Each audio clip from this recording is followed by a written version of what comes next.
everybody. Good afternoon. This is Jean. First of all, I want to thank you, lovely, kind folks, for all your best wishes. I was having a pity party for myself the other day. I got over myself. You have to. And there's so many nicer people. So it was just so lovely for your support. Thank you so much. But today, what I'm going to be showing you, phrase, is a little rag flannel baby quilt. Have you seen rag quilts? They're fun to make. They're fun to make because you don't have to be perfect. You can just put these together. Oh, there's my phone. Why does my phone ring when I'm doing this? Ridiculous. Yeah, you don't have to be, they're not perfect. They just go together so nicely. 5 blocks across, 6 down. I give you what you need to cut. I've actually made this in a patchwork two-sided manner. I actually cut my blocks and I just grabbed and made it so this is the back, or this is the front. It's quite a lovely little warm quilt. By nature, flannel is warm and it has batting. This is a quilt as you go. But I just wanted to show you. I started out with an 8.5-inch square, an Omni grid square, 8.5 inches. My squares, look, 8.5 inches. Look how it's shrunk. This quilt, my end shot, I believe, on the tutorial showing you my quilt on the table. It's much larger. This thing shrunk as you want it to do. So you might think, oh my word, why are you starting out with an 8.5-inch square for a baby quilt? A baby quilt, baby, not even a toddler quilt, baby quilt. That's a big square. I'm going to start with like a 6-inch square. Well, your quilt blocks are going to end up this big. Trust me. So that's what I've used. I've cut it. They've shrunk beautifully. They've frayed. Flannel frays. You can use 100% cotton, but I don't think it frays as nice. But again, this is just a baby quilt. Have at it. Experiment. I'm showing you how to do it, but before I get to my tutorial, look at this. I just took this out of the dryer. Like, that is a lot of lint. And I addressed that. Like, you really have to be very careful to clean out your lint trap, because in your washing machine and your dryer, because this creates a tremendous amount of lint. So that's that. I hope you enjoy making this. This is more like just of a, boy or girl. I have a pink block in there, but it's a sweet little quilt. As I said, it's a substantial quilt, made very well because I've reinforced a lot, as you'll see in the tutorial. So I hope you enjoy this little tutorial on how to make a flannel rag quilt. Okay, folks, thanks again.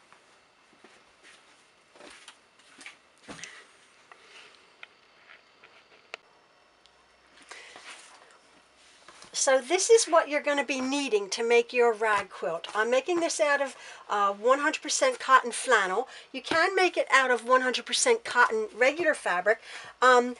It's just the flannel, it frays a lot nicer, I think, and the way we're constructing it. What I've used is this 8.5-inch ruler from Omni Grid. It's called Omni Grip, and I haven't finished cutting them, but what you're going to be needing is, since our quilt is 5 rows across, 6 down, that's 30 blocks on the top. I've just cut 30 squares of this.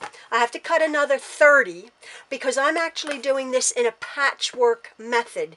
One block, and it's basically a quilt as you go block with a piece of batting. So I will be cutting 60. You can get yardage if you want and cut your 8.5-inch squares all the same size. All the same fabric if you want the backing. But I'm going to be cutting my 30 front, and then I'll be going back cutting my 30 backings. Now I have an assortment of flannels that I've been collecting. You could do it with 2 patterns or maybe 3, whatever and you can make this quilt however large. That's the beauty of the rag quilt. You can add to it. I've made a king-size quilt, actually. It was ridiculously heavy. But what I've done here, okay, this is what we need. You're going to need, I'm going to need 60 of these. Then I'm going to need, because we only have 30 blocks on the front, 30 on the back, you're only going to need 1 piece of batting for each block. So what I've done is I've cut my batting around 6.5 inches to go in between my flannel block, my flannel squares. So this is a quilt as you go method. What we're going to be doing is we're going to be stitching an X. I'll be showing it on the machine to secure our blocks, our batting and our blocks. But I'm going to be showing you what I'm going to be doing, how I'm going to be doing that on the machine. So I'm going to go cut some more of my fabric. I have my 30 batting. Great way to use leftover batting to make this little quilt. And then I'll show you how I'm going to make the X of my blocks. I've actually just told you how I'm going to be making the X across my block. But as I got over to my sewing machine, I thought I'm going to show you how I'm going to be chain piecing these blocks together. And if you've noticed, I actually changed my mind. I'm not just going to be doing the X. I'm actually going to be using this wavy stitch. I quite like that. I've used it before in other quilting methods. And it's just a wavy stitch that I've set across my, you can see it really good on this block here. And as you can see, what I'm doing on that block, I'm just chain piecing these blocks together. I have what, 30 of them to do. I've put my squares, it's too much to put in here as I usually do, but I put my squares here and my flannel squares there and my squares here, and I would just pull from my squares, again keeping my machine right in front of me. I'm just going to be doing this stitch on each block. And again, as I said, this is a quilt as you go. Look, so I'll just pull blocks. I've not washed this, and that's the whole beauty of a rag quilt. This is just off the block. It's even a little bit wrinkled. It's been in my block, but it's in my storage. But that's okay, because when we go to finish it, we're going to be washing. You're not ironing anything. Well, you can if you want. You're going to be, oh, mate, I'm going to get stuck even the chain piece. You're going to be washing maybe 1 or 2 times, because the beauty of a rag quilt is in the washing, drying, and fluffing. Now, you will, when you go to wash it, I'll address it after, when I have washed and dried this, is you're gonna have a tremendous amount of lint. Tremendous amount of lint. So you're gonna have to be very careful to clean out your lint traps of your dryer quite a lot. So I'll just stick that there, raise my presser foot. Even with chain piecing, it can get a little bit under the needle. But as you can see, I'm just going to do 30 of these. I just thought, I showed you how to do it, but I thought, well, I'll just do a wavy stitch as I chain these. And as you can see, I've already done 1, 2, 3, 4. I'm on my 5th one. I only have 25 more to do this way. And then I'll just go back, clip them, and do the next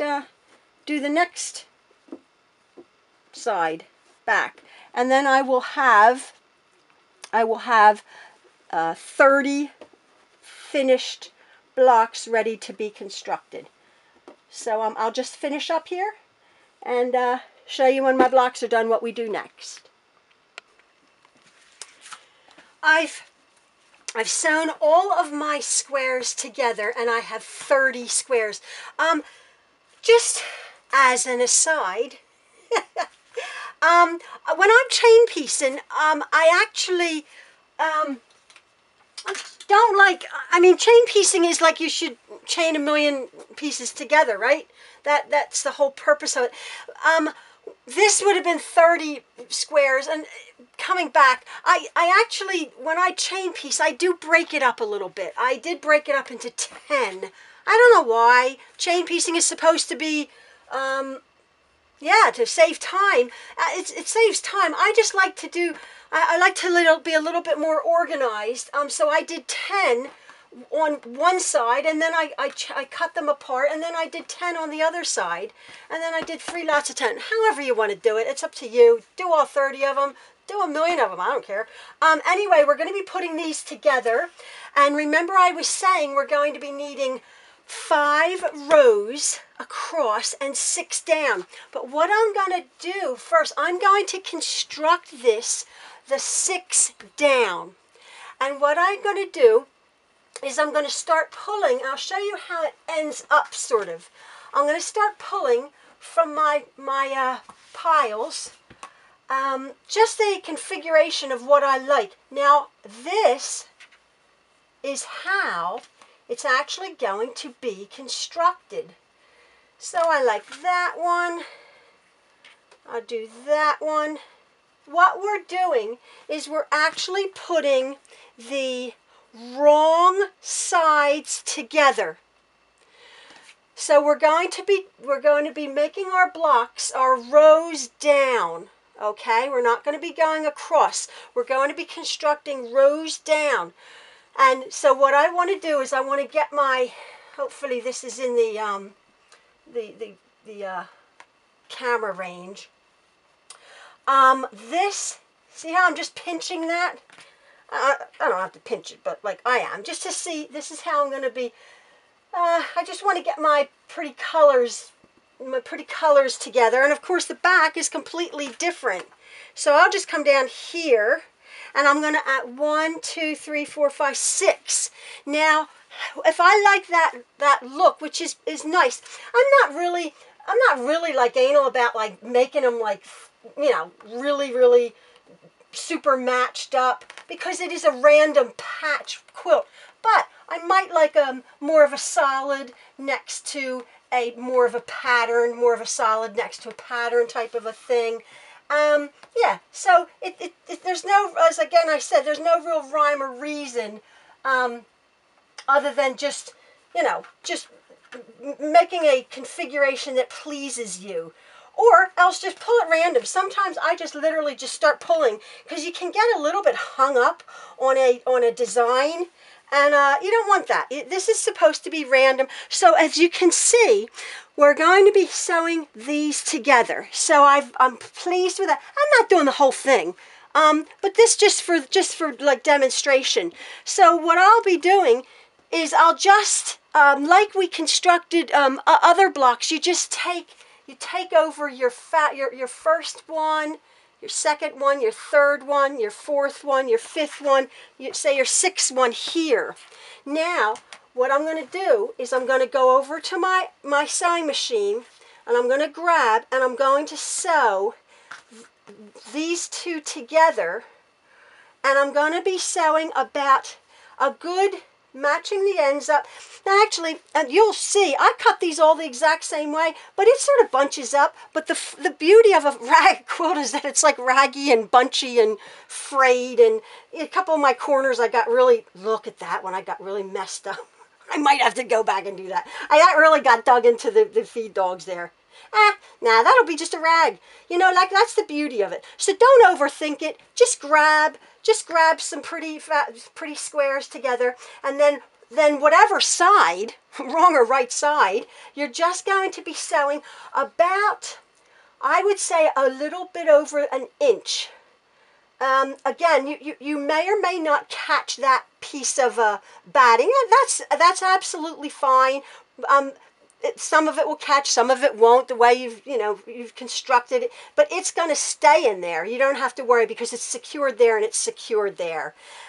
So I'm just going to go along and stitch that, and then I'll show you what this looks like when I'm done, and then how I'm going to be cutting my actual rags. So I've come along and I've sewn my, I've just done 2 rows. I've sewn my blocks together, and this is how I sewed them together. Now, you will see that I used a really, like an inch, maybe an inch and a quarter seam along there. And another thing, I want to show you that. You see what happened there? You're gonna get tucks. You're gonna get tucks, and you've cut them all the same size, but it's not you. They don't end up the same size. The flannel will shift and tuck, and it's okay. It's not you. It happens to everyone. I tell you, it happens to everyone. That's fine.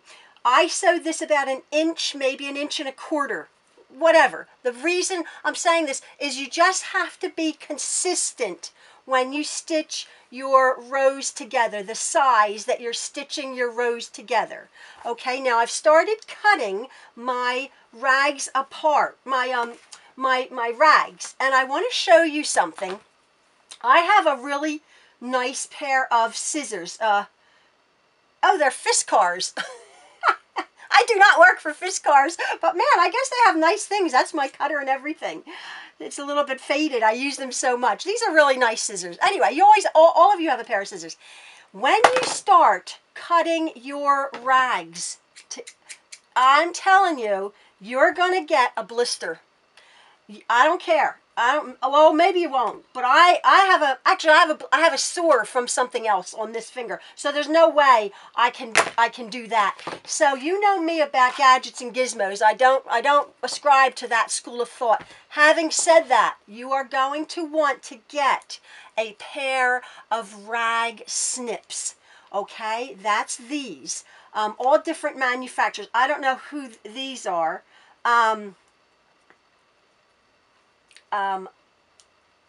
Oh, guess who they're by? Fiskars. Get out of town. Look at that right there. I did not know that, honest to goodness. Anyway, Fiskars makes great stuff. The action is this, and you think, oh, I can do, it's the same. No, it's not. Your finger's going to get really, really bruised and a callus, a blister, I should say, on that. Maybe or maybe not, but I like my rag snips. And as you've seen, I've already started cutting my rags. When I first made a rag quilt, it was with that fabric, that black and gold and maroon fabric that I got at a quilt store. It came with a pattern, and it was I don't need a pattern now, but the pattern that I did when I first started quilting was one block, maybe a bit bigger, and then the next block was 4 little squares, so that you cut these little rags in here. It was very effective, very pretty. So they said make your seam 1/2 inch and then cut your little rags, which I did. Well, it was pretty. It was really pretty. Well, after I washed it, that 1/2 inch of rag on all of these little blocks, it ended up more of just like a tangled mat, if I can explain that. The reason I'm saying that is I make my rags like an inch, maybe 1 1/4 inches, and you might think, oh, that's overkill, that's a bit too much. But when this will shrink. This is a decent size quilt now, but as you see, but you will see this having shrunk when I wash it and when it frays and when it goes all tangly and raggedy. This will shrink. Another thing, when I was constructing, I just want to tell you, is when I was making this seam here, I actually backstitched on each end quite a lot.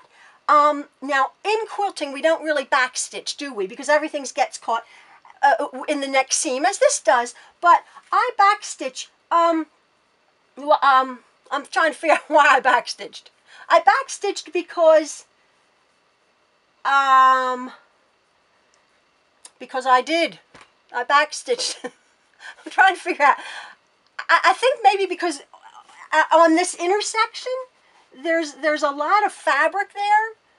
There's like, you know, you have 4 layers of or 2 layers of fabric there, 2 layers of fabric there. These rags will get caught because when we sew our rows together, we're going to come to this intersection, and these rags are going to get in your way. You just push them one side or the other. It doesn't matter. But I actually then backstitch this intersection here also. You know me, reinforce, reinforce, reinforce. So that's the front of it. Oh, let me show you how I actually go about. I've already cut some of these. So here's my row. What I do is, oh, I've started this one. I just sort of, oh, I'll start this. You just sort of pull it up like that. Make sure everything is smooth and you're just cutting the rags. I cut my rags, look at the motion. I cut my rags about 1/2 inch. And I sort of just leave it there. You, by all means, pick it up if you have more control. You don't want to get anything underneath it. Just be very careful. Remember, slow and steady wins the race. And look at the action. I could do this all day. I could do that all day. My hand is strong. So I come back here. I smooth it. I'm not cutting into here. Again, about 1/2 inch. And look at the beauty of my rag snips. They are just, it's just going that length. You can actually just do 1/2 inch, a little tiny snip, or to the end, which is about an inch and a bit. But I find I just put it there, my blade stops. My blade stops right at my seam there. And I just go along like that. So I'll do my whole row, and then what I want to show you is the back. We've been consistent. Just stitch these consistently, however much. You can stitch them at, I don't know, 10 inches or 1/2 inch, I don't care. But like here now, see our rows. This is the back of our quilt. You see how these rows are going to match up. They're going to match up like that. They're just going to match up because this is the back, and it's a patchwork quilt. We're going to be stitching, I'm going to do all my rows, my 5 rows, 6 blocks across, 6 blocks down. I'm going to be sewing my rows exactly like I've constructed my blocks. We're going to be matching up. Again, if the seams don't match perfectly or the edges don't match, that's the beauty of this construction. Like that. Like there's that piece, that matches it, this does. It's fine. You come along maybe even a little bit more than an inch to make sure you get it all in. Back stitch, reinforce here, reinforce these corners or these intersections here, because there is a big hunk of fabric there. And then what we're going to do is when these are done, we're just going to snip this, this row here. Now a lot of people I know, they actually say sew everything together and then you snip it. That's a good idea if you want to do that. I don't. I like to snip as I go, and I also like to see progress. Because look, the quilt's almost done. I guess this is a quilt as you go method. It's cool. Now I'm going to do this. I'm going to show you how I'm going to snip these, and then how I address the edges of my quilt, and then our quilt is done. So yeah, I'll be back after I show you how I do this.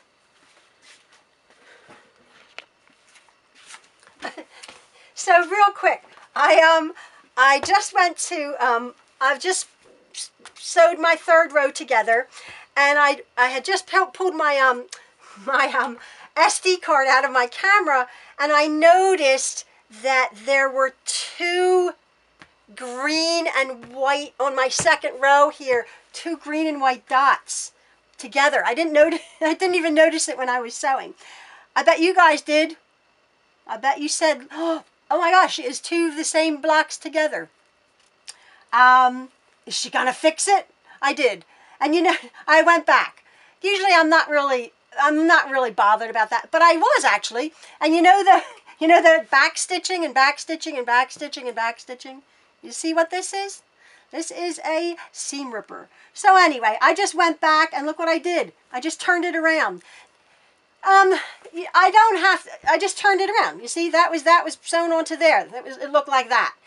And not that I'm really bothered, but I thought if I had finished the whole quilt, and it was that way, I've done that before. But while I have it in the construction stage, so actually when you're constructing this turn it over, because if you're using the patchwork method, two different fabric, or all different fabrics, turn it over and see if you do like that configuration. I'm fine. There's two green, or there's three green, but they're all different. I'm fine with that. There's two pink. This is very, very acceptable to me. But maybe it wouldn't be, you know, if there was the same, might be a bit glaring. So just turn it over as you're auditioning your blocks. It's just a little thing, and the baby's not going to be bothered. But what I did is I sort of came along here, and then see, look, they're two of the same ones. So I like that, but I'm not going to put it there. I'll put that there. Or no, actually, because there's a print, like I was saying. So just turn it over 2 seconds. That goes there. The green, I like this green up here. And it's even though there's two yellows, they're two different yellows. So just do that all the way along. There's a, no, that's the same yellow. Look at that. So there's a yellow, and these all match up to, these are all lovely. So yeah, that was just a little thing. That's just a very little thing. There's a yellow. This will go, and just so I mean, you know, so it's a pleasing arrangement for you. Okay, I don't know if you can see this. I was cutting my flannel out with my ruler, my cutter and my rotary cutter. I don't know if you can see my cutting mat. Man, flannel really like goes into the cracks of my cutting mat here. And can you see all of the fibers, much more so than 100% cotton. What I'm doing, I don't know if I'm doing it right, but what I'm doing is I'm just using a damp cloth, because this is like totally, wow, in the, you know, the cut marks, the fibers. What I'm doing is I'm just almost like just scraping along with a damp cloth, a damp paper towel, and really just moving those fibers out of these cut marks, because they're really a lot. It's really like shredded here. I've never noticed that with my cotton. I don't work with flannel a lot. So anyway, that's just this an aside. To clean my mat, again, I don't recommend this, but it's working for me. It's making it slightly damp, but I'm getting rid of these fibers. I have another cutting mat under here, actually. I'm just going to put this probably out to the sun to dry it off. But I want to get rid of all of this stuff here. It's like, oh my word, look at that. So this is working. I'm just going in. I mean, this cutting mat is about, I don't know, 6-7 years old. But like, I really want to just scrape away those fibers out of the cut marks. So this is what I'm doing now. So if you see another cutting mat, you'll understand why I have it. I have 2 cutting mats. I have one under this one. So, but I want to get rid of all that stuff. I'm going to go back with a dry paper towel also. But wow, look at that. There you go. So here is my rag quilt, all done, completed. I'm real pleased with how it's turned out. And actually, I want to show you, I've actually curved my corners. As you know, I just put my edges together, and I've done this long enough that I can just go around, and then at the other side I use this sort of as a template, and I just curve my corners. But I did want to just address this. When you're actually sewing your rows together, you really do have to be careful. I thought I was all clever and, you know, whipping through. I broke about 3 needles until I finally said, stop, Jean, stop being cute. This intersection here is very hard to get through. There are maybe 10, 12 pieces of fabric and batting, And when I said to reinforce, I meant that, but it got to the point where I actually sort of reinforced and backstitched before the seam and after. And I have a really good machine, but I actually sort of turned my hand wheel to get through this lump here. It is a lump, but it's nice and strong. So you're wanting to do that. The beauty of this quilt is it's so imperfect. In quilting, we're taught to do, you know, everything so perfect, perfect, perfect. But like some of these, I went smaller than 1.5 inches. I went bigger, but because of the method, it's okay. It's okay to just sort of whip this up. I suppose like really good quilters like pin and do it perfectly. I certainly didn't. And it looks pretty. So I'm going to go wash it. Oh, how I'm going to finish it, of course, is I'm going to actually, about 1.5 inches along the edge, the whole entire edge, I'm going to just do a stitch around right around the corners, right around this corner here. But I'm going to do that once, and then I'm going to come back and stitch right on top of that stitching. Again, I think because I'm feeling there's a lot of fabric here, it's going to get a lot of wear and tear. I'm just going to reinforce that. So I'm going to go once and I'm going to go twice, and then I'll come back and I'll cut my rags. Now, you'll notice here, when I went to cut my rags, I didn't cut these. I sort of went between them, so that these rags here, if you cut them, I mean, who cares? But no one's going to notice. But I just sort of went in between them, like on this side and on that side when I actually cut my rags. So anyway, I'm going to do that. You'll have seen the finished quilt. I'm going to go do this, wash it, and you know, dry it, get all that fluff, and it's done. So I do hope you enjoyed this. I just realized I'm in my dressing gown. You must excuse me. I woke up and I'm like, oh, I want to go sew.